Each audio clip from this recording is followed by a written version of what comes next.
Ini nyaya yangu yakamira yakadai seizvi. Ndiri mudzimai ane 38 years. Ndinoshanda muSaloon.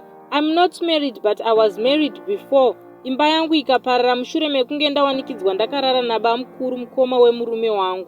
Ini ndakaroorwa at the age of 23 ndikaita vana vangu 2 ndisati ndabuda mumarriage yangu.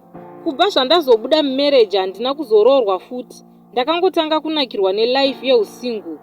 Nyaya yangu hombe ndeiyi. Ndakanyengwa nevamwe baba ndinogara kuShurugu.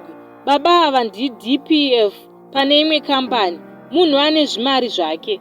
Ndanyengwa nababa ava. Takadanana rudo rukafaya chaiko. Kwete zvekunyepedzera. But baba ava vaiva nemhuri yavo. Ndakasvika pakunzwa kuti ndaakuda kuroorwa nababa ava. Ndakafunga zano rekutsvaga mukadzi wavo kusvika ndamuziva. Ndaziva mukadzi uyu. I found out kuti she was my client. Wandaitoruka musoro. Ende anga ari munhu ari bho zvekuti. Ndaziva mukadzi wavo. Ndakabva ndaenda kune vamwe gogo vanondigadzirira zvinhu zvangu. Ndikanovaudza nyaya yangu. Vakangoti zvinhu zvidoko izvo. Don't worry. Vakabva vanditi paanouya kuzorukwa utore vhudzi rake. Vachibva vandipa umwe mushonga vakati musi waanouya usati wamubata musoro utange wazora mushonga uyu mumaoko. Ndakangoita sekudaro ndokutora bvudzi rake ndokuenda naro kwaambuya vaye ndokunoitwa zvarakaitwa. Hapana kupera vhiki akatanga kurwara zvisingaite.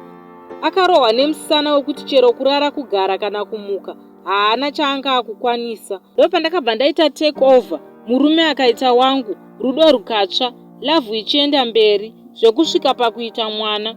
Mukadzi uya anenge akazofamba akazvibata. Ndokuudza husband yake. Habhi ndokuzondiudza ndokubva ndadzokera kwaambuya vaye zvekare. Ndikanopiwa mumwe mushonga wokupa Habhi. Zvese zvavanoronga kumba kwavo anotondiudza chete.